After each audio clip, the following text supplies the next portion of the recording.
সন্ধেবেলা হঠাৎ কিছু খেতে ইচ্ছা করলে ডিম দিয়ে এইরকম একটা রেসিপি করে খেতে পারো, খুব ভালো লাগবে। সঙ্গে চা হলে তো জমেই যাবে।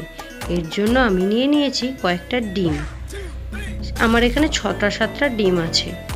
আর আছে পেঁয়াজ কুচি, কাঁচা লঙ্কা কুচি, নুন, আদা আর অল্প পরিমাণে চাট মশলা, আর আছে টোস্টের গুঁড়ো। ডিমগুলোকে আমি একে একে সেদ্ধ করতে দিয়ে দেবো। ডিমগুলো সিদ্ধ হয়ে গেলে ছাড়িয়ে নিয়ে এটাকে গ্রেট করে নেব। দেখতেই পাচ্ছ আমি সব কটা ডিমকে সিদ্ধ করার পর গ্রেট করে নিয়েছি। তার সঙ্গে গ্রেট করে নেব আদাটা, আর তার মধ্যে দিয়ে দেব পেঁয়াজ কুচি, কাঁচা লঙ্কা কুচি, চাট মশলা আর স্বাদ মতো নুন। এই সব কিছুকে আমি একসাথে ভালো করে মিক্সড করে নেব। এখানে আমার হয়তো কর্নফ্লাওয়ারের প্রয়োজন হতে পারে, তাই আমি 2 চামচ মতো কর্নফ্লাওয়ার দিলাম। এগুলোকে এবার গোল গোল করে বলের মতো করে নিলাম।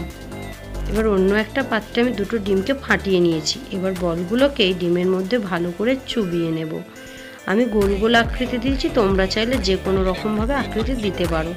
এবার এই ডিম থেকে তুলে এই বলটাকে আমি টোস্টের মধ্যে দিয়ে ভালো করে মিক্সড করে নিয়ে আমি গরম তেলে দিয়ে দিলাম।